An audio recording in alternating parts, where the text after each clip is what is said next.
right. Hey, what's up, hardheads? Welcome back to my channel. This is the 5th week that we have, Lovecraft Country. And today we are discussing episode 5 called Strange Case. And today I have my guest with me, Brother Ghoulish. Say hello, Ryan. Hello, everyone. How are you today, sir? I'm good, especially after that episode. It was juicy. It was real juicy. For some people, Kaija, hey. Hold on, I'm bringing a comment on there. Hey, you are the first. You are the first. This episode, okay, so some people that had, I guess, got the screener to this early because they've been putting early reviews up and been on Twitter saying like this episode was so good and all that other stuff.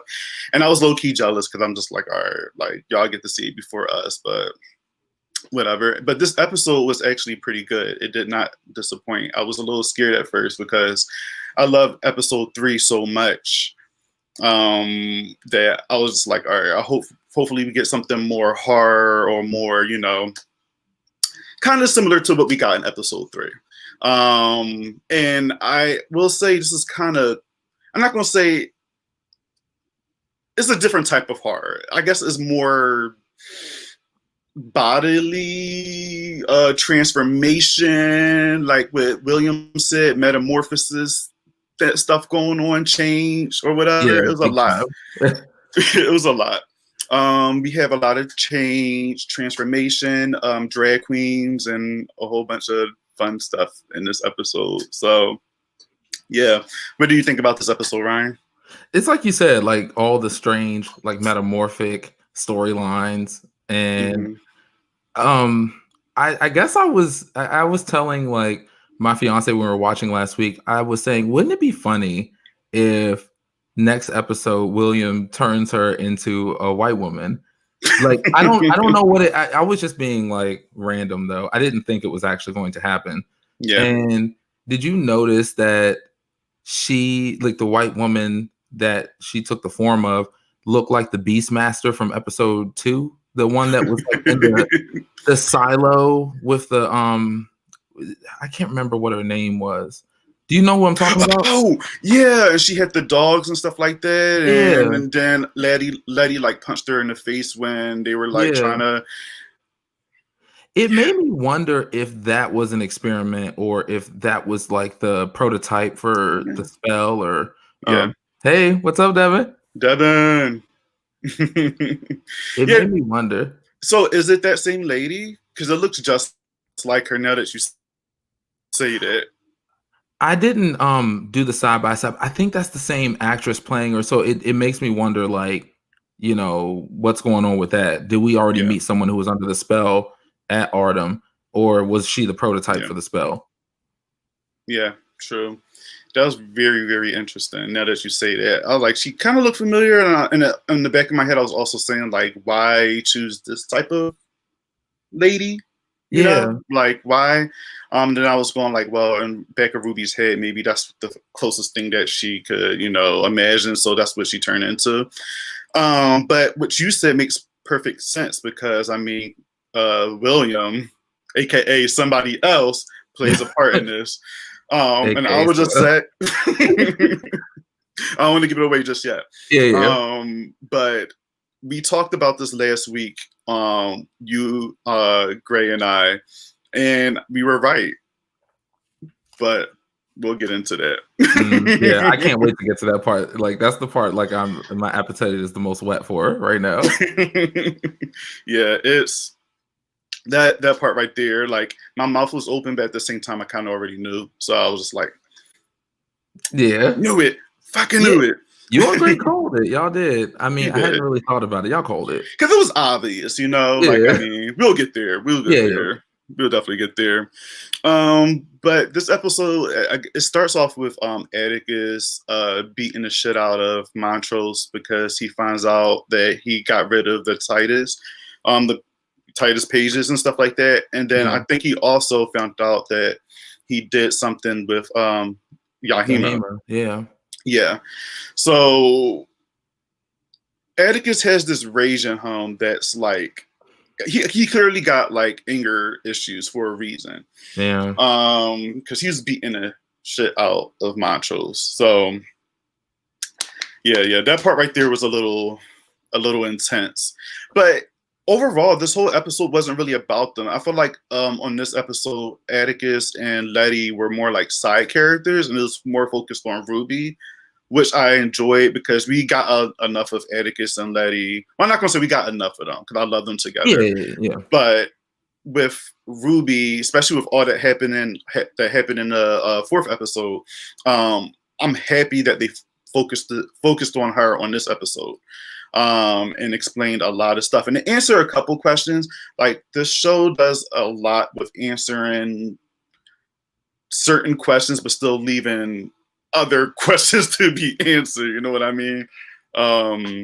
They definitely do a good job with that. And I get what you're saying. You're not saying, like you said, you're not saying you've had like enough of Atticus and Letty. It's just there are other characters, especially Ruby, who I wanted to see built up a bit more because I love Ruby, and I felt like even when it comes to how complex Montrose is, I think a lot of that rage that we see in Atticus in this episode, like that flash of rage, I mean, he's got it from his father. Yeah, he got it from Montrose, like because Montrose loves in a very aggressive way, and they even talked about in the companion podcast how sometimes like the way that people show love is not how we understand it. So like if you've only understood love through like an aggressive lens, that's the only way you know how to show love. Yeah. So I mean, but that flash of rage, it worries me because I'm kind of worried for Letty a little bit because sometimes like when you hear about domestic abuse, you hear like the victim usually hears like or sees like a flash of it, or there were signs that rage was there and it was like laying within them, but they never imagined in a million years that it would happen to them. Right. So it makes me worried. Like, can he control himself? Yeah. Clearly not, man. Clearly not. He's just spazzing out. Like we seen a little bit of it in episode 2 when they were kind of hallucinating and he was fighting against, the chick that came out the closet.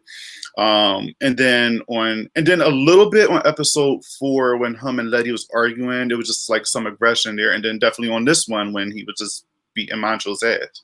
Yeah. So I believe in the quick preview for next week, we'll kind of going to get some answers to that. So because they kind of looked like his whole backstory when he was away. So we'll see what happens with that. So Ruby wakes up as a white woman. Yes. Did you know that was her right away? No, I did not. And then I don't know if you felt like this. I felt like, is this a dream? Like, is this a really long, drawn out dream sequence? Right. That's what I thought too. I was just like, what is happening? But kind of like you, especially, maybe I shouldn't look at the like the next episode previews or whatever, because sometimes they do give a little bit away. So judging by how this preview was, this episode preview was from last week, I kind of figured that was going to happen, just not like right, like in the beginning. And when she woke up in that body and then like was just, walking, through the streets and stuff like that. And then, she bumped into the black kid and then, they were like trying to like, they were threatening the black kid and somebody, oh, did you harass her and all this other stuff? And she was just like, no, that's not the case. She ends up going back to, I guess this William's house, because it's definitely not there. Her house and Letty's. She go back there. And isn't she like kind of transforming back? Because actually, no. She was transforming back when she was inside the police car already. Yeah, she was starting to feel those changes and stuff like that. And then when we get into William's house or whatever, he's talking to her and he's like dragging her onto the thing. That scene right there was kind of like cringy. Like, it was excellent. It was amazing. It was cringy. It was, it kind of reminded me of like old school werewolf scenes, where you see kind of like the body and changing and bones breaking and stuff like that. It kind of gave me like some high like werewolf vibes and stuff. But what do you think about that transformation? I thought the transformation was, like you said, it was like it was excellent, but it was cringy. It was intense. Hmm. Seeing like the body rolling around under the skin, it almost felt like let's show off our budget, like let's Yeah. really go all the way Oh yeah. in. Yeah. Yeah, because Get like better. that was like a trophy moment. Like and then I think about like the transformation sequence of Thriller when I was a kid and how much that scared me. And like as a child, I would not be able to handle this scene. Like Yeah. it would have been too much. That's what kind of remind me of. And with Thriller, like that werewolf scene and stuff, they John Landis did that. So obviously, John Landis did American Werewolf in London. So and that was kind of Oh, like that, nice. going a callback to that, I guess. So it's funny that you say that. Yeah. Yeah. It was a lot of stuff in this episode that I was kind of just like, it was just too much for me to handle. Like I don't know if I was just overthinking, but I'm sorry. We'll get I'm, there. I'm always overthinking. So Yeah. me and my everything's a metaphor. So I'm not even going to go there tonight. We're just going. I'll do it. I'll do it sparingly, like but when it's served. dude, when you do that, like you're right most of the time. You are right. So it doesn't like it's not like you're just saying it and I'm just like, all right, that's like a bit much. Like no, like you are actually right. So But it can have a flair for drama. Like I'm yeah. standing, like I'm not going to be like on the screen right now holding the skull and like and breaking it. Like you'd be like, no, I'm not having this guy back here. Like, come on, we got to get on with it. Like developing pros around each scene. I'm not going to do that. That would be amazing. I would get my life right. all of it for like 5 minutes. Okay, so we also have wait, I'm trying to think here because I have some feelings about when William was talking to Ruby. Because there's a lot of conversations up here. Like he was talking about like metamorphosis and like Yeah. then you see like the butterflies and stuff like that. So it seemed like he was kind of like working on some type of experiment or something, or I don't know. Yeah. Because obviously she had to drink something and to become, who she want. And I remember that he said something about like who are you, like uninterrupted or something like that. Yeah. And you mentioned that last week as well, and that was kind of like the theme of this episode, like Ruby, who are you uninterrupted. Yeah, we're gonna get into that. It's weird. I felt what you were. Yeah, I felt it. Yeah. You already knew I was about to go, so yeah. guys, it's just a lot, so I'm sorry, A but lot to unpack. It's a lot to unpack, so forgive me if I'm like jumping all over the place. But we also get to the scene where we see Montrose and he's going to Cabrini Green. And when I seen Cabrini Green, I automatically thought of Candyman. Wait, was it really Cabrini Green? It said Cabrini. I might be seeing shit, Ryan. But I could have swore it said Cabrini Green when he was walking into like that area. Nice so I'm just catch. like, So I was like, I mean, obviously it was a real place, but I mean, I thought about Candyman because that's what, made Cabrini Green very well known. It took place there. So I was like, maybe the show got some time with Candyman as well. That would be nice. I mean, I that like would be dope. Like that though, because like, and it's also because like it is like a horror feature. So of course, the first place you go isn't the real Cabrini Green in your mind. You're going to, Candyman. That's cool. Yeah, that would be crazy if they had like more seasons, and because the show obviously takes place like in the 1960s, right? Yeah. So I think Candyman took place in the 90s. Wait. Actually, sorry, no. This is 54. This is 54. Yeah, 54. Yeah. Okay, in the 50s. Yeah, you're right. So I mean, if they have some seasons later on and they want to throw in some more tie-ins and say this is connected to Candyman somehow, because I mean it is a supernatural, situation going on there, and this show is just full of supernatural things, so it would make perfect sense. Yeah. But Montrose goes to Cabrini Green, and he has a boo thing. His boo thing happens to be, I believe I think it's Sammy from the first episode, the dude that was getting hit. Yeah. And I was just like, Montrose. That scene right there was first of all, I'm like, come on, man. Like, I understand y'all both horny and stuff like that, but it's just like, that was a bit rough. No pun. Like, I said the same thing, and it's how I felt when I saw because it was reminiscent of the Brokeback Mountain scene. I'm like, yeah, what is it? I don't want to go too deep, but like, I'm like, no, there's got to be something else around that house. yeah. It's got to be something else. Something. Like, I was like, hold up. Like, there's, there's other liquids and, stuff that we can use rather than Crisco, if anything. I know the lotion exists. Like, I mean, something. Just anything but that. Right. Did he even say hello to him? I don't even think so. He just said, I think Sammy just said something to him, and then they were just having that scene, and he didn't even want to kiss Sammy. Like, Sammy was trying to kiss him, and he kind of just was like holding back. So you could tell that Montrose was like fighting like who he truly is, because he was obviously just in it for the sex. He wasn't. He didn't really want like no emotional connection or none of that stuff. He just was in it for the sex or whatever. So that was kind of, you could just tell at that moment that Montrose was definitely fighting some like other things there. Did you ever feel kind of like scared for Sammy? Because I don't know what it was, but I just kept feeling like this real fear for Sammy's safety at so many different points with Montrose. Because Montrose feels like someone who is like he hates himself on some level, and how I imagine he could possibly take that out on someone who is like an object or a stand-in for that thing that he hates. So I'm really afraid for Sammy.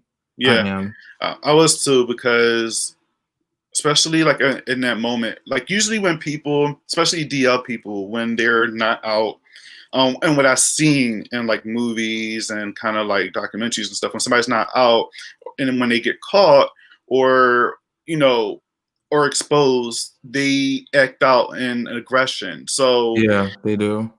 What if him and Sammy got caught? He would probably like beat Sammy's ass or something like that to make it seem like Sammy was coming on to him, because Sammy is obviously out. Well, it shows that he's out. Well, it looks like he's out. Yeah. And in my head, I'm not too sure if you've seen the show, the LA Complex. Have you seen that show before? I have not, no. All right, so it's kind of like a modern day Melrose Place. Oh, okay. It was pretty cool. It came out as a Canadian show. It came out years ago. But anyway, there's a character on there called what's his name? Something Kang. I don't know, but he was like a wannabe rapper, and it was this kid that you didn't even know that he was gay yet. But he was kind of like a writer or something like that, and he was working with this rapper. But you could just tell that there was some tension between the two, and then they end up like hooking up. But the kid was out, but the rapper wasn't. And it was once they did a lot of stuff behind the scenes. They had sex. You could tell he was struggling with his sexual identity. But then when they were kissing inside the recording studio, and the rapper's friend came checking on him, he pushed the guy away and started beating him up. And you could see the pain in his face when he was beating up the guy that he loves, but he couldn't expose that he's out or whatever to anybody. So when his friend walked in, he was just like, he had to beat this kid up to make it seem like this kid was coming on to him so he could save his reputation. So I feel like Montrose would probably do that, because I mean, he's clearly fighting stuff. He's not out. But Tree knew something was up from last episode. Tree messy. He's the bone collector. He literally probably has dirt on everybody. Most of it may not be true, but he got it nonetheless. He is the charade of the show. I'm happy you caught that. That's why I said some bone collector. My charade. He is the charade of the show, dude. Like, he's the bone collector. I'm happy you said that. Yeah. And as the scene was going on, they was playing some good music in here. They were playing Frank Ocean's Bad Religion. Yes. During that scene. So do I. And I was like, that song fits so perfectly with that scene. But I want to know, when we get later into Montrose and like and Sammy, his friends, I want to know if you recognize a couple people that was there. Oh yeah, I do. Okay. Yeah. I'm ready for that. Look, I got my notes ready. Look, okay. I thought about you instantly when we got there. I said, Ryan probably know who all these characters are. Well, most of them. I was screaming in my apartment, so yeah. Yeah, I only recognized two, unfortunately, but you know, I Okay. did. I only recognized two, but You're gonna gag when you realize it. I think we'll get there. We'll get there. okay. Yeah. All right, so we have Ruby. She talks. Wait, actually, she I think when she had this conversation with William, he was Mm. saying that he gave her this, I guess, that potion or whatever, so she can go as whoever she wants, do whatever she please or whatever. And she goes as that woman, and she goes into the department store, and she talks to like the manager there. She's trying to get a job there or whatever. She ends up getting the job, and he asks like, he asks her, what do you think about colors and stuff? And excuse my dogs if you hear them in the background going crazy.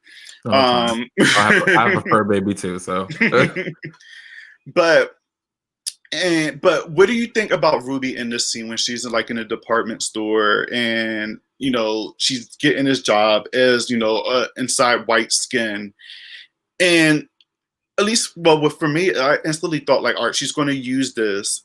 She had her little fun, like she went out, she went shopping, she did what she had to do, but I felt like she was going to use this to try to make things better, and just and try to say like, not all black people are.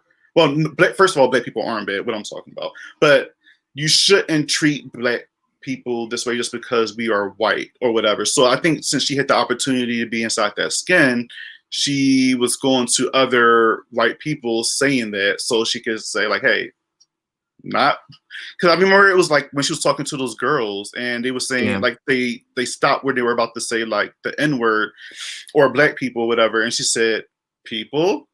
Yeah. Like she corrected, she's like people. So what do you think about that? Like, how do you feel about like Ruby being in the skin, and kind of like, what do you think was her goal being inside the skin? I guess so at first I think her goal wasn't, this is going to sound negative, but I just want to be honest. Like, I feel like when she first started taking it, and she realized, I can actually see kind of like inside the belly of the beast. She went into it just trying to figure out like, what makes people tick, like with a kind of like a blind curiosity. Yeah. And then as she took advantage of that situation, I think she was faced with this, like, am I going to set this girl up, this colored girl who's working in this department, so that I can stop the charade and then come in and take this job. But I think as she started to learn more about like everything, it was overwhelming to her because she was so much more qualified than what she was anticipating. The woman who did get the job on a whim did, she, I guess from her perspective, wasn't as qualified.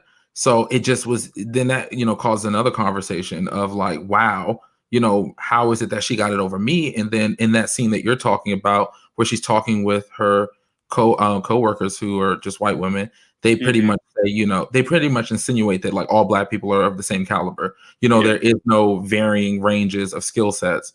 And I think that was kind of like the moment that she came around and said, I can do something with this. Like, I don't know what yet, but there's something that I can do with this position. And she kept talking about how tired she was of kind of being looked over. And this was her chance to finally not feel like that. And I think a lot of us, it almost felt like a metaphor. So no, it felt like a metaphor for like substance abuse, because I think that people can have that experience when they are abusing substances, because it's an escapism, it's separate to the real world, because what she experienced was something magical. But that's a lot of what substance abuse can feel like. It's, you're leaving this current state where you're suffering for something that's bigger than you. And it's, fleeting. But that's what I was scared for, like, especially when you said substance abuse, because I was afraid that she was going to get too addicted to it and kind of just like take advantage of it and kind of just like go about it incorrect. I'm not going to say incorrectly, but like she But was, yeah, incorrectly. Yeah, I yeah, mean, yeah, like I feel like she was gonna, like, because even when she was like in this, in the skin or whatever, like I still felt like, this damn dog, sorry, I still felt like she was, like when she was talking to Tamara, the sales clerk or whatever, like that. I yeah. was like, why is she being hard on her? You know what I mean? Like, Oh yeah, yeah, yeah.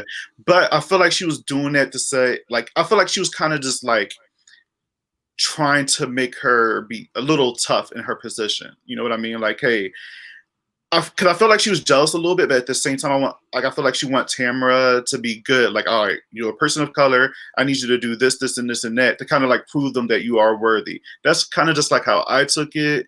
yeah. But at the same time, I was like, you are going a little hard on the girl, Ruby. Like, chill out. Like you're doing a little too much. But Like the girl just asked what time it was. Like, right, why are we popping off on her like this? Why don't you know the time? You know, like right, what's wrong with like you? calm down. It's okay.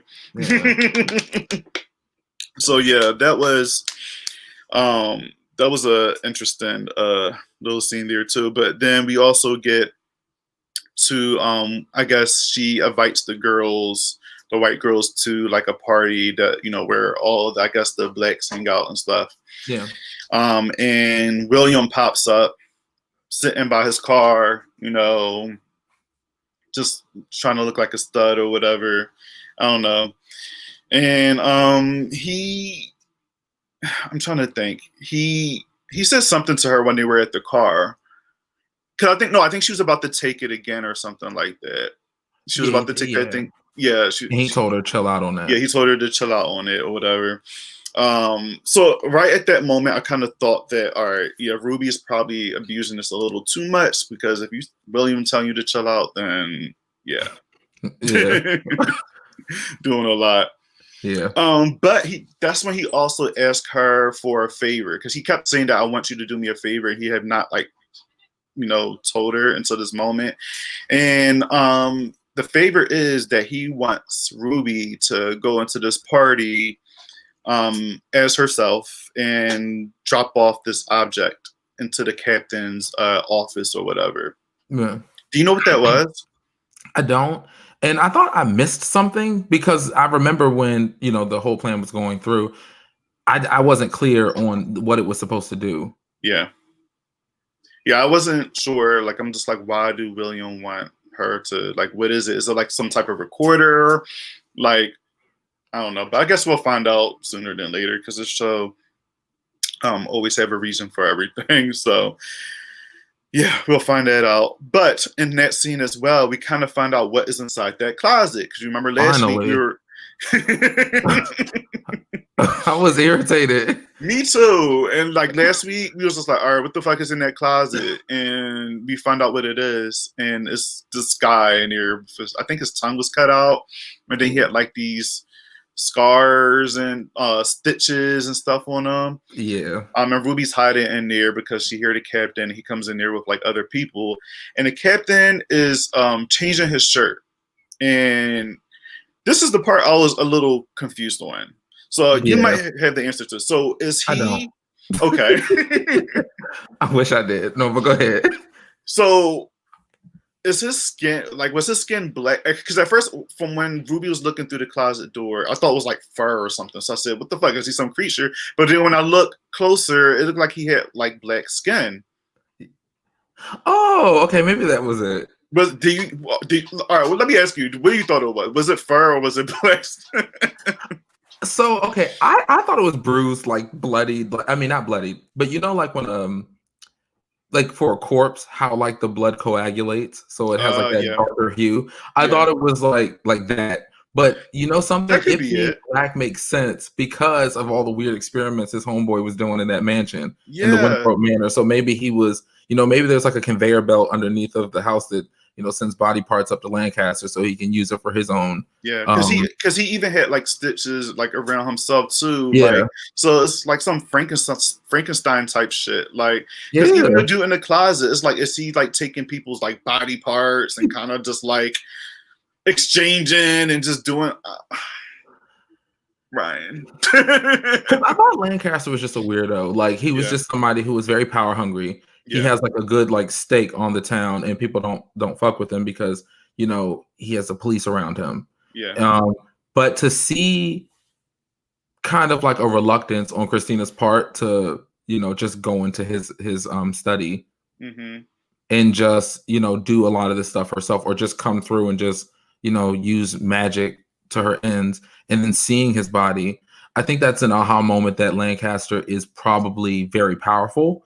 yeah, And he's it's deeper than him being like an influential white cop in his yeah. city. There's something more to him, and he's actually probably very dangerous, and he might even be like protected by people who also know magic. Oh So yeah. Oh, definitely. It's yeah. something. It's so much going on in that town. I think everybody's working together or know of each other. It's a lot going on. Oh yeah, It's, for yeah, sure. yeah, definitely. So I can't wait to find out what his deal is. His connection with more of his connection with Hiram and like even with Christina, because when she went to his office in the last episode, yeah, it was the last episode. And like it's like they met before, they knew about each other, like they talked about, the orrery and stuff like that. So it's just like they're aware of a lot of things, like they Yeah. know each other. So it's just a lot. I just don't. One thing I just don't want the show to do is like I don't want the show to introduce so much where by the end where we get our season finale that we still have a lot of plot holes unless you're leading Yeah. something up to you're leading up to another season because you're going to have one. But I don't like too many plot holes, so I just don't want them to keep throwing stuff at us like, well, we have this, we have this, we have this, we have this. It's like, all right, but we still need answers answered from the first episode. You know what I mean? Y'all still Yeah. introducing stuff. So, and we only got 4 episodes left, I believe, after this one. So, Yeah. It's going to be interesting. I mean, there are a lot of things to close. So I yeah, wonder how they're going to do it. But yeah, since it is, I mean, I haven't I haven't read the book, but since it is based around the book, maybe they feel controlled in their chaos. They probably know mhm. exactly like how they're going to do this. And like you said, they want to set up for future seasons. So the shade is when that last episode comes out, there's probably going to still be hella questions. And even Oh, if they answer all the questions, they're going to present like one big one. oh yeah, Um, totally. So, I mean, and one random question: do Hmm. you get like Glorificus and Benjamin from the like from Buffy season 5, Hmm. like from the whole William and Christina like feel? Doesn't it kind of feel like Glorificus and Benjamin like switching back and forth and what All have right. you? So If I I keep didn't. doing my shoulders like this, maybe I'll sell it. I don't. All right, so I have a confession. I didn't get that far in Buffy, so Okay, I might. I I don't know. I don't know. you're gonna love But that I season. need to rewatch Buffy. Yeah, because I used to watch Buffy a lot when I was younger, but it was just like I never kind of like was like what's the word? I wasn't consistent with watching like each episode. I was kind of just like when if it was on, it was on. I never kind of like kept up with it. So now that Yeah. it's on Hulu, I'm going to uh binge it eventually. Once all my other shows go away, I'm just set a week for Buffy only and All just right. dig deep into that. You'll know about it. I'll tweet about it and I'll text you and stuff about it because Yeah, I want to be a yeah, part of that adventure. yeah, please Yeah, be a part yeah, of it because everybody I know had like already watched Buffy and they're probably like over it right now. But I feel like you would kind of like still be excited when I'm with me. well, I don't know if you remember, but when we first started like talking, like I Hmm. had just finished Buffy. Like Oh yeah, I had never seen it. So yeah, I'm not talking shit. I mean, it is what it is. Like same thing. I saw it was on Hulu. So yeah. yeah. Okay, okay. So I'll just be like you then, kind of like Yeah. okay. I'll make sure I'll text you and hit you up about that. Yes, please do. Okay. All right. So we had that situation going on in the closet and that situation with Lancaster and that whole thing that was just confusing. Yeah. And we get to again guys, if you guys watch, and I'm not going no specific order, we're just talking about the show really. But we also have what's her name? Like we have Letty and Tick talking as well, and they're talking. No, actually, they had like this crazy, interesting sex scene. Which because they were talking about something. I forgot what. Oh yeah, because he kind of explained to her like what Montrose did or whatever, like lost the pages or whatever, and she was kind of spazzing out because he kind of told her what he did to Yahima. And she just felt like all of this is just like the devil. She was like, fuck this, like this is causing this, making everybody go crazy. And he's just like, no, we can use this to help us, you know what I mean? We just gotta get Titus's pages, we gotta do this, we gotta do that. And then they go into this the sex scene, and I'm just like, journey. Like I always loved Journey Smollett since I was a kid. You know what I mean? Like I've seen her in like Ease by You, and she was like in like Full House and the movie Jack with Robin. So like and she's like our age now, so it's like I understand people's grown, but I still have the little girl image in my head. So when I see her and stuff like this, I'm like, what are you doing? Like no, like it's hot, but it's just like, but you're still small. I don't know. It's weird. I mean, I get that. I'm like that with certain actors. I definitely am. For Journey, I don't know, because I loved Ease by You, and I didn't keep up with her in between. Like there were a couple things I had seen her in. Yeah. So this is like the next biggest thing that I had seen her in so long that it was just like a leap. It's like you blink and then wow, she's doing this role and she's having sex scenes. It's intense. It's a lot. It is a lot.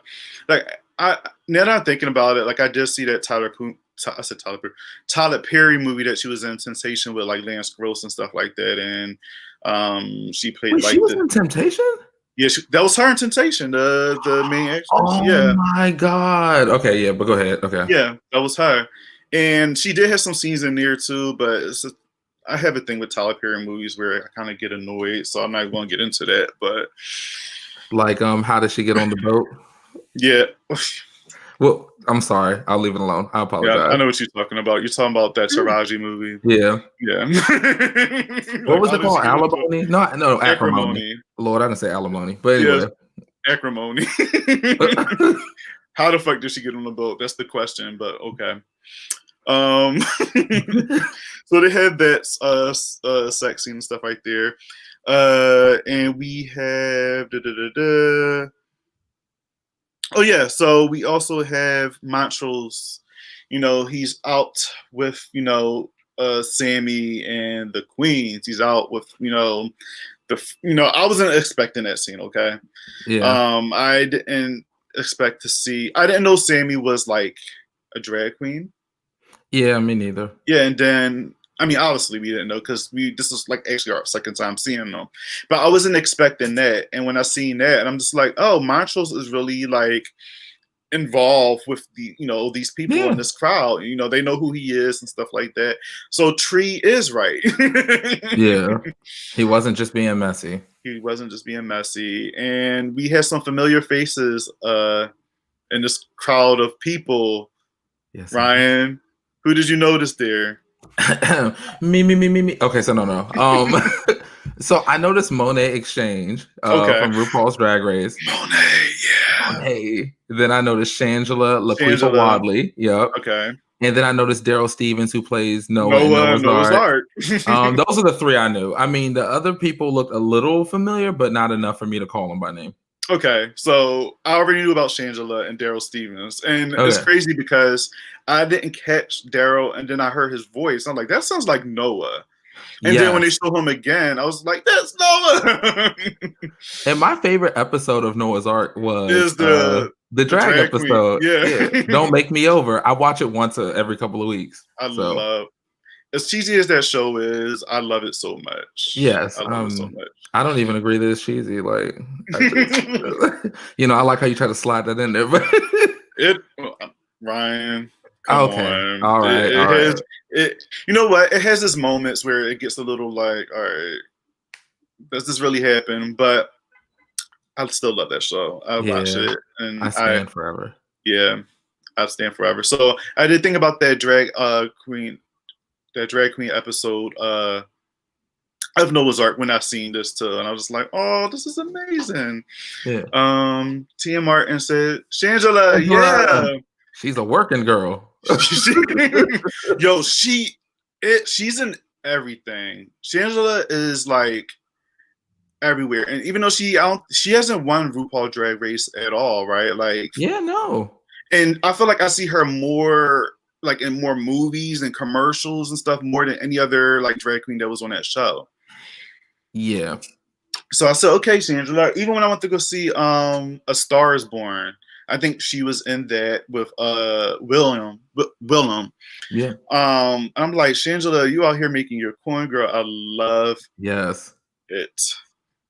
This episode was all about transformation. Yes. It was. It was all about transformation. Ruby, even Montrose in some way. Yeah. Because when Christina. definitely Christina. Atticus. Atticus, you're right. Everybody was just kind of like revealing who themselves were, I guess, except for Ruby, because that wasn't really herself. She was like the opposite of that. But Yeah. What was it was Hillary Davenport. oh yeah, That name slayed me though. I can't lie. right, Hillary. That's a good drag name. I like Hillary. It is. I love it. Didn't Raj win that season? Yeah. Yeah. Yeah, Raja did it. Yeah, Raja. I like Raja. But yeah, and so they go to the club or the bar or whatever it is, and everybody's having a good time, and Montrose is looking a little, like he just don't want to be a part of it. He's just kind of like, I'm not too sure if I should join this, but then he just has like this sudden like breakout moment where he just It's beautiful. It's beautiful. And I was cracking up because I was just like, all right, all we need is glitter. And then when he was like, and the glitter was coming down on him, I said, I knew it. This is perfect. We got the glitter. Yes. The confetti or glitter or whatever. It was amazing. So do you think this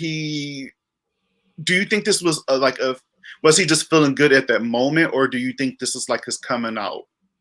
Because it seemed like he was hiding, but then all of a sudden it just like he just came out his shell and he just became just more lively.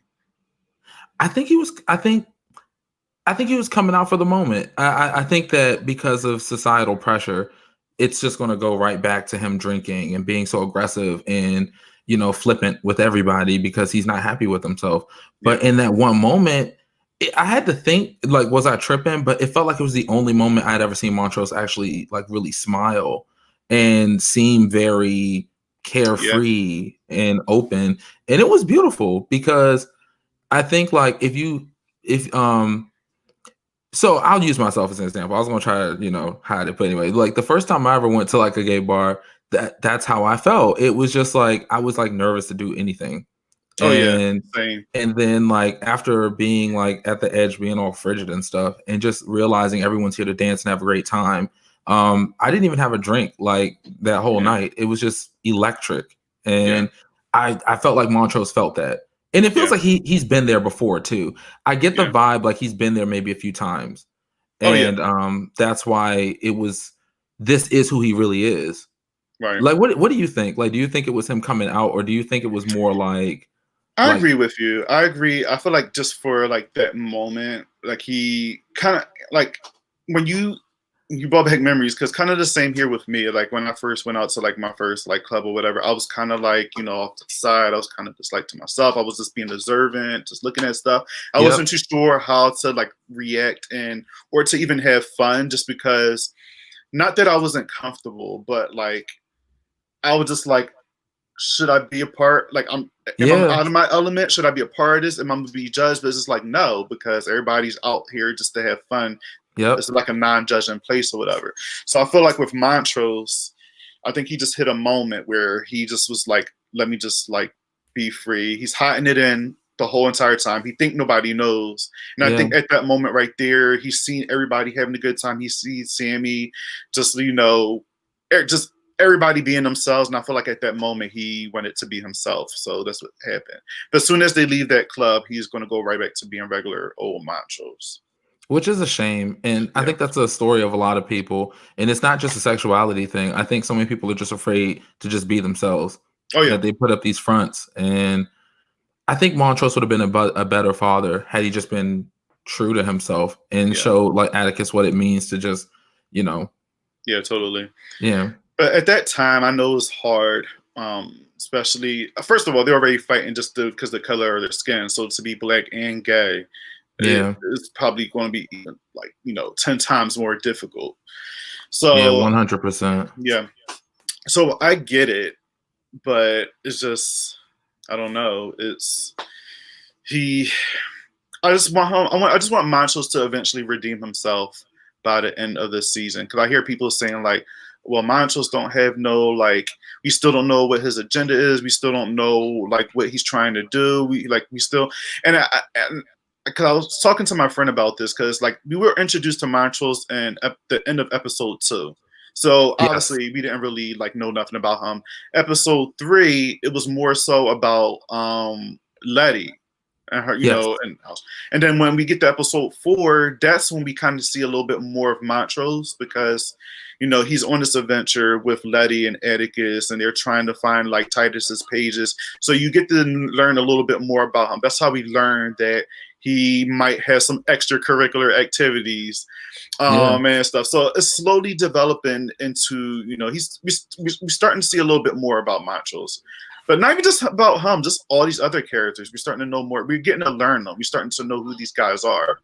And you know what's cool about that? It fits like what Tia Martin was saying about this episode being about, transformation, because I think that means that they're also learning a lot about themselves. Yeah. At the same time. So it definitely, I felt that. Yeah, you could take that in a lot of ways. They should have named this episode Metamorphosis or something. I don't know. For sure. Yeah. Instead of, Strange Case. I mean, there's a lot of strange shit going on, but I mean. Strange Case to me, I was disappointed in seeing the title because it just felt like very, it was a strange case. Okay. But it's just like, it is about transformation. Yeah. So Metamorphosis would have been a dope title. Yeah, they could have kept that. And not to confuse it with Hilary Duff's not self-titled, but her album. Stop it right now. Stop it right now. I don't know why I thought about that. And I just thought about the album cover. I'm sorry. So while we're confessing, when Ruby was in the bed with the butterflies flying around her, I was just getting a Mariah Carey video. Yes, me too. And I didn't really want to go there, but I'm like, since we're here, we might as well just confess all our sins. I did too. When I seen that, I was like, Mariah Carey. You know what? There's so much stuff in this episode that's kind of like you make so many references to pop culture. Oh yeah. And I thought about that too. So it's so funny that you said, especially the bed like shape and everything, like the thread count on the blankets, very Mimi. Everything like from top to bottom. We need to talk to the director of this episode to see if that was like, the aesthetic that they were going for. They couldn't tell me otherwise. So yeah, they couldn't. There were some fans there. They knew what the hell they were doing. They knew exactly what they were doing. So we also have Christina and Ruby talk. And they're talking, and Christina's still asking like, who are you? Uninterrupted and stuff like that. And it kind of goes into, and so when she's saying that, I'm just like, okay, y'all want Ruby to do something. You know what I mean? Like this keeps coming up. So obviously, like they're using Ruby for something. And I said that last week. And that's why, like when William and Ruby had that sex scene, I'm just like, all right, if it's really Christina, like my whole issue is that Christina is using Ruby and it's going to play with Ruby's emotions. So in this episode here, it's like that's kind of revealed a little bit. But also I think Christina is helping Ruby out. You know what I mean? Because Yeah. she's trying to. Because Ruby's obviously going through a lot. Like she's going through a lot. Not getting this job here. With Letty and stuff like that. So I feel like, in a sense, in a weird, fucked up way, Christina is helping Ruby out. But just, I don't know, just in a weird, fucked up way. Like, I don't know if I can go through that transformation as far as taking a potion and then me in somebody else's skin, and then when I'm reverting back to my original self, I have to go through pain and like gore, and just, it was a lot. Yeah, It was a lot. and she even said it was worse than pain. It was like being unmade, I think Yeah, she that's what she said. said. Yeah, she said it was like being unmade, which I don't know what that feeling is. So I mean, I wonder how Ruby will relate to William Christina now that she knows. I wonder Mhm. too. That's my thing too. I wonder Yeah. too. I wonder how, because like I said before, like, all right, so we're just gonna go there. We're Yeah. just gonna jump to it, But guys. William is Christina. No, Christina is William. I'm sorry. yeah. Christina is William. We said that last week. That was just our theory. It is revealed at the end of this episode that Christina is William. She's been playing Ruby the whole entire time, but also helping her in a sense. So, like Tia Martin said, I wonder, now that Ruby knows that that's who it is she's going to still have this connection like how she did with William, or is it still going to be some type of like sexual, I don't know, because even to, all right, so for instance, when Christina was trying to get Ruby to go inside the captain's thing, whatever, she mentioned William, so she was using William, and because she know that Ruby has a connection to William, like obviously she has some liking to her because they had sex or whatever. So Christina was using William, to get Ruby to go ahead and do that job. Yeah. So I wonder if this is going to change anything now that she knows that, Christina was William, and if that's going to change how she feel about her. Like, what do you think? I think it will. Because it definitely means that, like, but it's like you said, it means that Christina / William was using Ruby. Mm-hmm. And that's going to make a difference in her decision, because Ruby, now I see she definitely has like a strong moral foundation, like very strong, and it can't be shook. And if that holds true, she's going to see straight through Christina. Oh yeah, definitely. Tia Martin said, "Do you guys think the Hilary Davenport actress should look more like a white version of Ruby, though, age-wise?" I don't know. Because I think at this point it didn't matter. I think it just mattered of this color of her skin. Like, she could have just been, she could have been a teenage girl. She could have been like a middle-aged lady. She could have been somebody that's Ruby age.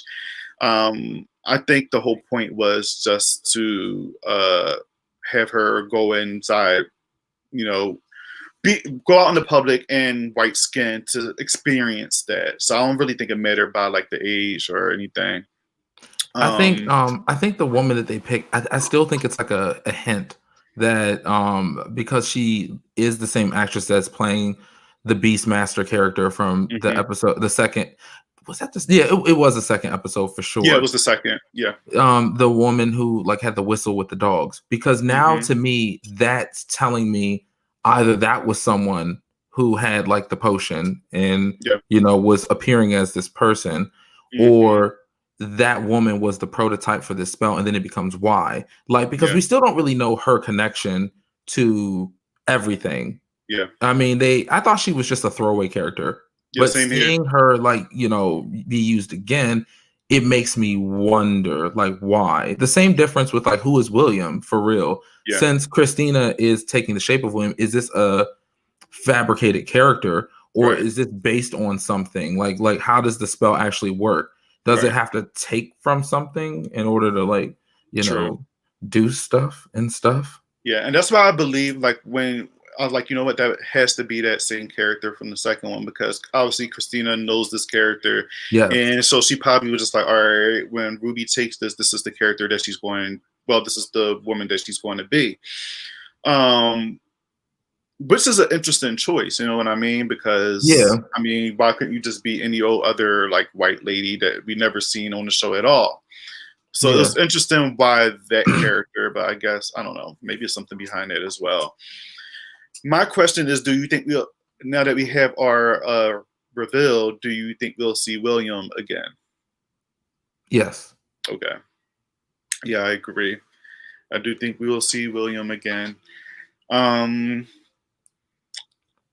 going to rewind back a little bit. So I know how we were talking about like the transformation stuff like that. So one thing I love about this episode is obviously there's CGI used, but also there's some practical effects mixed in with that, because when we got Ruby, I think it was her last transformation, coming like turning back into herself from Hilary Davenport when she was like leaving the club or whatever, and then when she see Tamara being harassed by the manager dude.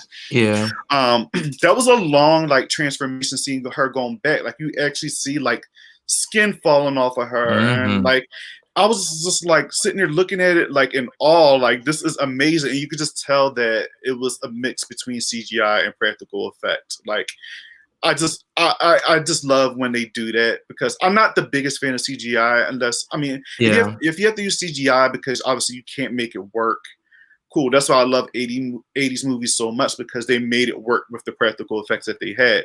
But they did so well blending the CGI with the practical effects in this here. So when I was watching her transformation scene, I was just looking at it, and it was so long. I was like, oh my gosh, this dude remind me of American Werewolf in London. I'm like, this is amazing. Yeah. Some good shit. It was some good shit. And she still had like skin falling off of her, and she was all bloody and gory and stuff. It was dope. Yeah.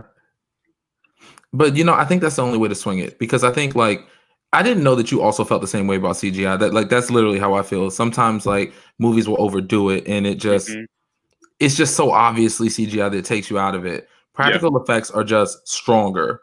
Even the worst. Okay, I won't say the worst, but like, because I've seen some pretty bad. But practical effects, when done correctly, it just looks so real, and and it's because it's actually interacting with the environment. So I think Lovecraft Country is a good example of how when you mix the two, it can really be an amazing feat. Oh yeah, totally. That's why I just love that scene so much, because it just took me back to that. It's like, all right, I think I obviously could tell that they did some practical stuff in there and a little bit hint of CGI. So it's just amazing. And hopefully they keep going that route. Hopefully, I think they will. Yeah, because my biggest disappointment with CGI, not to go too far off track, is hate CGI. Hate cheap CGI. So do I, Tim Martin. So do I. But my biggest thing is when I went to go see It Chapter 2, I was so disappointed, because like I love that movie, but the amount of CGI that they used in that movie, unnecessary CGI, and it was like no excuse, because that first movie made so much money. And I was just like, all right, they're gonna use more practical. Yeah, they'll do better in the second. No, they went worse. They were just too lazy. It pissed me off. So sometimes, and then it's like the scenes that could have been scary, y'all ruined it by throwing the CGI in there and kind of just made it cartoony. So it pissed me off. So yeah, like that scene, Ruby's transformation was dope. I loved it so much. Hopefully we get more of that in this show. I love it so much. I think we will. Oh yeah, we better.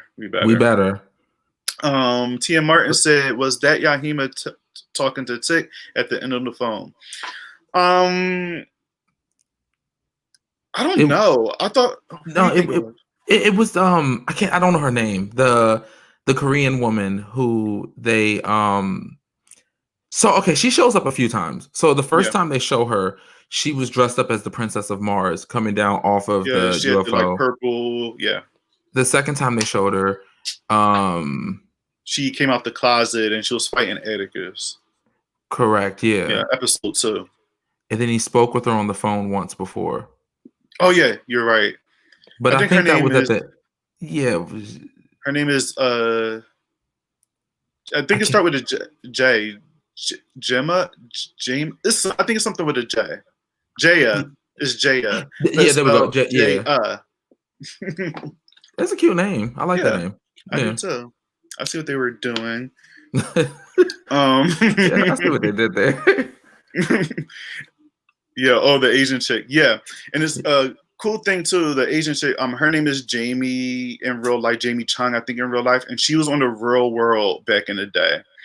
Oh, hmm And she was also on Sorority Row, the horror movie Sorority Row, and she was also on Dragon Ball Evolution, which that movie I hate so much. I But saw that movie in theaters, Bobby. I don't know why you did. Look, I'm a huge Dragon Ball Z fan. And I didn't even see that in the theaters. It was Okay, it trash. was. It was horrible. I'm so happy I didn't go see that in theaters. When I seen it on DVD, I was so pissed. It's an abomination. Now that's an abomination. Yes, I How? agree. Oh gosh. I mean, not to take anything from Jamie. She played Chi Chi on Dragon Ball, that movie. But Dragon Ball, that movie. You know what? I'm calling it that from now on. Dragon Ball, that movie. You know the one. yeah, That's the the subtitle. one, that one, yeah. Um. So last thing I want to talk about at the end, the grand finale. So they talk to Ruby again about who are you uninterrupted. So Ruby goes back into her job as Hillary Davenport and have a talk with the manager. Okay, Yes, she's the talking with the imported manager. good. Yeah, she's having a talk with the manager, and she's like, she wants to leave because she, wants to, have sex with him and all the other stuff. She's have, all these desires from him and stuff like that. But it was a trick, and I knew it was a trick, especially when I start to see her take the belt off and put it around his neck. Yeah. I said, this is not going to end well. This is not going to end well. Hmm. And the song that is playing during this scene is Cardi B, Bodak Yellow. Yeah. And it fits so perfectly Yes. with the scene. I loved it. Who cleans up all the DNA after Ruby and Christina Williams? She ain't lying, man. Yeah, who cleans that shit up? Like, do they have a maid or something? Or do Christina? If they do, her last day on the job is when she sees all that stuff. She's like, what the hell is it? Like, no. That's a good one from Tia Martin. It is messy. But yeah, so she starts, about to do all this, like, you think that she's gonna do something sexual to the manager. I don't know his name. And she takes her heel when he's turned on his stomach, and she shoves it up his ass. Yeah. And she does it multiple times. Yeah. High heel, Ryan. Who are you uninterrupted? Okay. How did you feel? That's what I'm feeling. Who are you uninterrupted? That's what I'm feeling. Oh, no, but I was very proud of her because I don't have a stomach to do something like that. I think I would have just I would have definitely roughhoused him. But girl, that was, I don't know. I thought she was gonna when she did the bell, I thought she was gonna hang on or do something, Yeah. I wasn't expecting that. Who wins award for roughest penetration of that episode? Like the scene before with, I'm gonna leave it alone. But the point is, I was very disturbed. Yeah, so was I. It was, but you know what? I was loving it at the same time because while that was happening, she was transforming it back into Ruby. Like her skin was falling off, and it was just a graphic, intense scene while Cardi B Bodak Yellow was playing. Yes. Literal red bottom. I'm never going to hear that song the same ever again. Yes. Come and think about that scene now. She said, "Strange case was all about the anal tonight." I mean, yeah, and yeah, it's literal red bottoms, literal bloody Yeah, shoes. literally, and as she was walking away, literally bloody shoes. Um, bro needed some surgery after that, wasn't it? Too violent overkill. I think he deserved it. You know, he was harassing, Tamara at the thing, and I think at this point, Ruby was just like, you know what? I'm going to do something useful in this skin, and while I'm at it, let me just do some high heel penetration here. Mhm. And that's what she did, and it was bloody. And she said some. What did she say at the end? I don't remember now. Yeah. She said some, I forgot what she said at the end.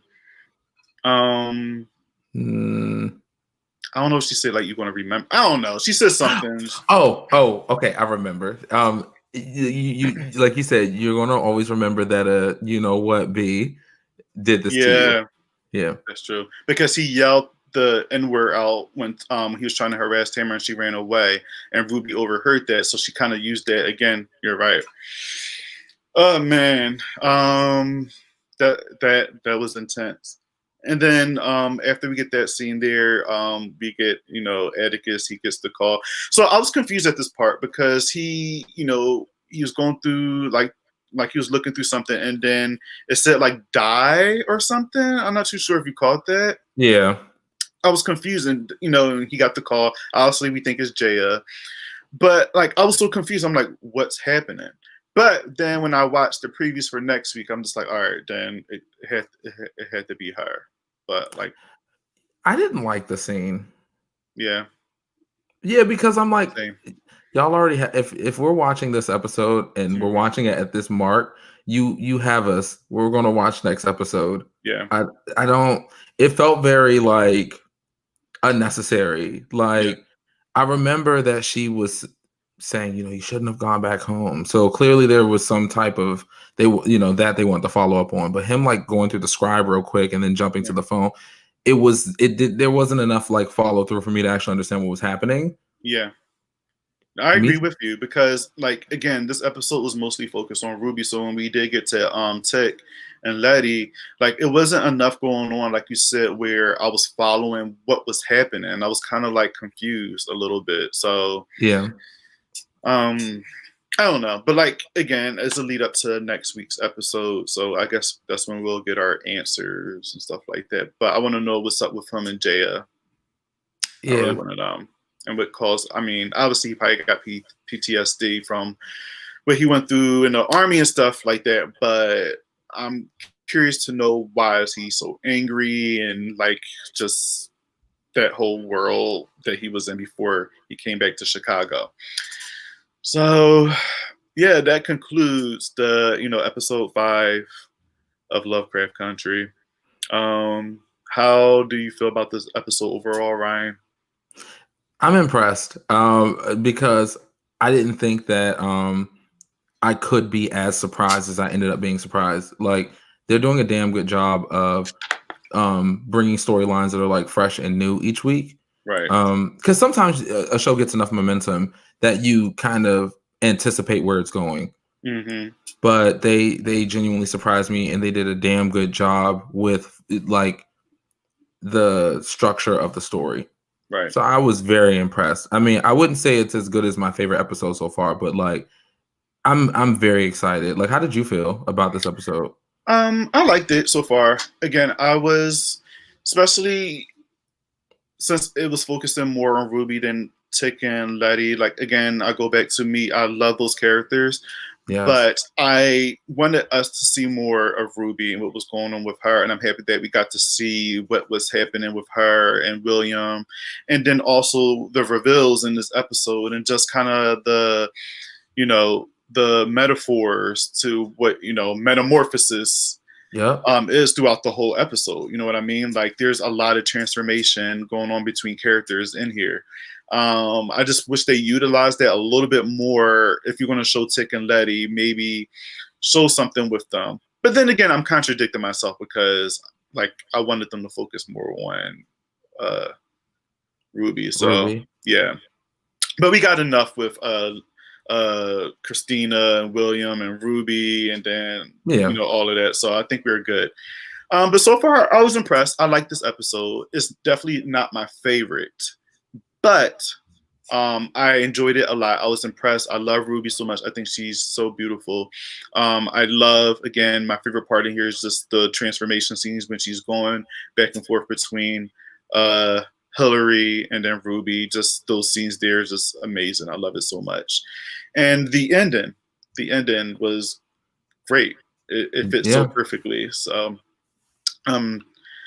T.M. Martin said, if you were Ruby and would you use your transformation skills to work at a Marshall Field or be a white female activist, like trying to effectively change person on a more broad scale level? I don't know.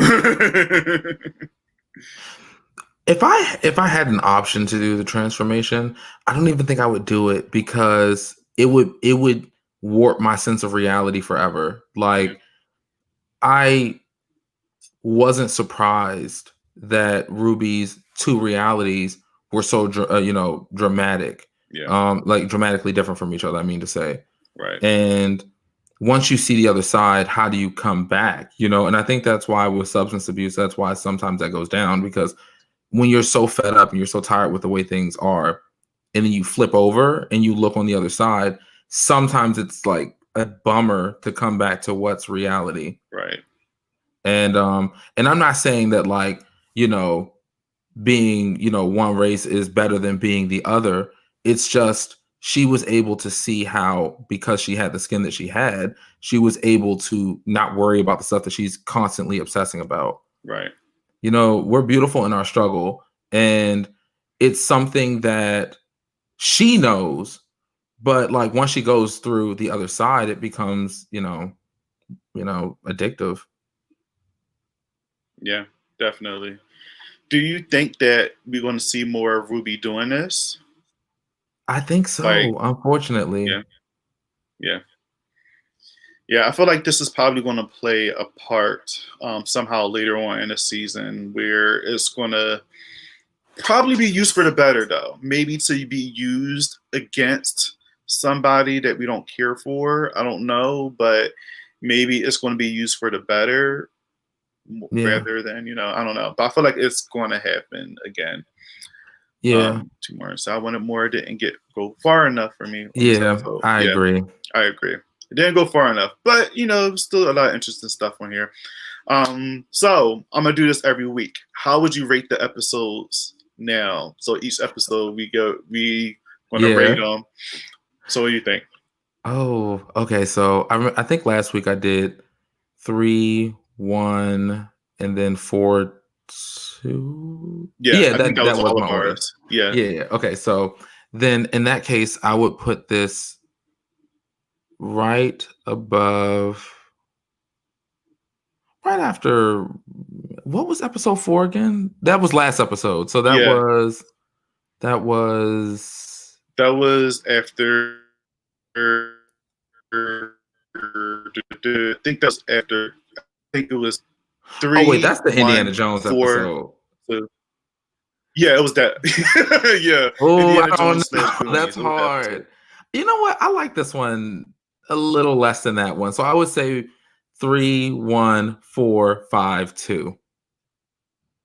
Really? Yeah, it's because Okay. 4 and 5 are they're a package. Like, they're very close. But Indiana Jones. I don't know. How do you feel?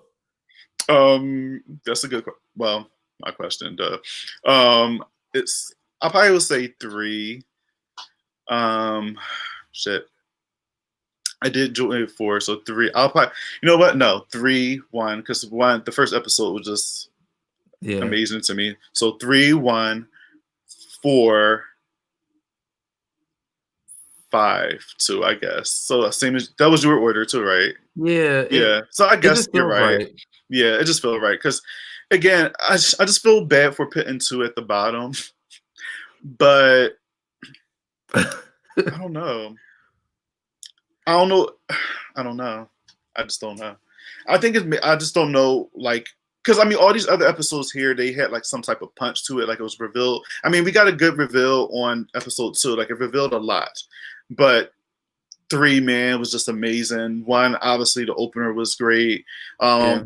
You got Indiana Jones and Goonies and that whole situation going on in the last one, and then this one here with Ruby and like her graphic transformation and just, you know, the symbolism and metaphors with everything. And then 2 was just kind of like, okay, we got, you know, Christina, we got William, we're introducing, you know, this castle, we're introducing where these people come from, but it wasn't nothing like the other episodes, I guess, at least for me. So Yeah, and it felt like George dying also kind of soured it for me, to be honest. That's what I said last week. I said George dying kind of made me sad. So I don't know. Maybe we'll, again, like I said before, maybe we'll get Montrose, you know, a better version of him, and he'll redeem himself. And I'm not going to say we're going to forget about George, but maybe he'll start to become, you know, a likable character. Yeah. You know? TM Martin says 41352. Okay. 2's at the bottom of her list. Yeah, I think it's I just peeped that. I think 2's like the bottom of almost everybody's list. It's crazy. Yeah. But I love that you have 4 as your first one. And then 1, 3. So it's pretty much the same as ours, just 4 and 3 flipped. Yeah. I don't know, man. 3 was all that to me. You can't convince me otherwise. But yeah, so this episode was a lot of fun. I enjoyed it a lot, and hopefully next week, we get some more answers, some more excitement, some more fun, you know, stuff going on there. Obviously, it's gonna be a little bit more about Tick and his time in the military. So yeah, we'll see how that all plays out and goes. I hope George resurrects. Me too. Yeah. Me too. I really hope so. Maybe that will be like the cliffhanger on the end of the season. Like George is alive this whole entire time. Christina brought him back. She's a sorceress. I feel like she can like bring people back and do whatever the hell she wants. So I feel like my theory is hopefully Christina, like I don't know if it's gonna be some type of big battle at the end, but maybe Christina is gonna come up with some deal with Tick or whoever, and she'll offer to bring back George in exchange for something else. And then I think Tick may do it, and then George might come back, and then he'll might be a character in the rest of the next season. So the funny thing is, in that is Christina's flaw. You know that, like, the way she was talking about magic, everything comes at a cost. Like, you can't really do whatever you want and expect that nothing's going to come your way. Like, you know, there's always something. Yeah. There's always something. She's just not going to give you like, oh, this for. It's always going to be something exchanged. Like that's just the way. That's just the way she works. Yeah. Or maybe she'll exchange somebody's life. Like, what if she just say, "Hey, in exchange for Mancho's life, I'll give you back your uncle." I'd be like, "Go right ahead." You wrong. I'd be like, "Can y'all take Tree? Because I'm tired of him running my news around the street." You know what? You're right, Tree. Collect his strong, sturdy gait. Yeah, you know he can, you know, be the bone collector in hell, whatever the hell they do down there. Literally, I don't know. The bone collector of hell. Damn, that sounds like we need to like do something with that. That's a premise. I know that is. Yeah. And Tree is the bone collector of hell. We're doing something with that. Yeah, this is that moment. Love the Indie Goonies episode. Yeah, it was a lot of fun. That was the only episode that gave me like a bunch of anxiety. It was too much. Yes, there was a lot going on there. But yeah, that concludes this review, this episode. I had a lot of fun talking about this, as always, with you, Ryan. Yes. Hopefully, I had a lot of fun too. Yeah, it's always fun talking about Lovecraft Country and magic and shit. Hopefully next week, Gray will, be joining us. Gray, if you're listening and watching, join us. And I know we all have Zoe next week, so it will be 4 of us here, a little panel or whatever. So, yeah, you're down to come back next week, right? Absolutely. Cool. Tia Martin, are you down for coming back next week? Yeah, please do. I feel like she's like a part of like, she's like the co-host too. You know what I mean? She's a part of this. Thanks for writing playlists tonight. See you next week. Come back. Yeah, you're like our unofficial co-host in the chats down here. So yeah, guys, thanks again for watching, and I'll see you guys. Actually, no. Ryan, before we go, I keep forgetting to do this. Where can everybody find you? Oh yeah, so you guys can find me at my podcast, which is at Brother Ghoulish's Tomb, at Brother Ghoulish's Tomb, where I do horror reviews and also original horror fiction short stories. On Wednesday this week, I'll be posting part 3 of a story that I've been doing for the last couple weeks called Morganton County. And you can also find me on YouTube. I don't have many videos yet, but Brother Ghoulish there as well, and everywhere on social media as at Brother Ghoulish. If you want to talk with me and stuff, I hang out on Twitter the most. Like that's my favorite place. So yeah, same here. I'm back and forth between Twitter and Instagram, but I'm mostly on Twitter just because, I don't know, Twitter is popping. It is. It's the best place. I mean, IG's pretty cool. Yeah, IG's cool. It's just we're not going to get into it. Yeah, it's a whole thing, but we're here because I see you're on Twitter a lot too. Yeah. Twitter. That's cause I guess it's just more you communicate with people more on Twitter, and it's just more of like a experience there rather than Instagram. I love them both, but I think the problem is I think Facebook is like taking over Instagram and it's pissing me off, and they're making like all these weird changes and stuff, and it's kind of annoying. So yeah, and Facebook is dead. So to me, I'm not like a huge Facebook person. To me too, it's more for the old heads. Yeah.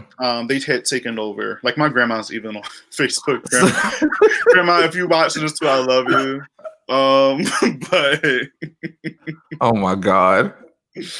But yeah, catch me on Twitter, guys. Bobby Torres with a Z. Yeah, and I'll see you guys next week, and hopefully you guys come back and join us again. So thanks again, guys.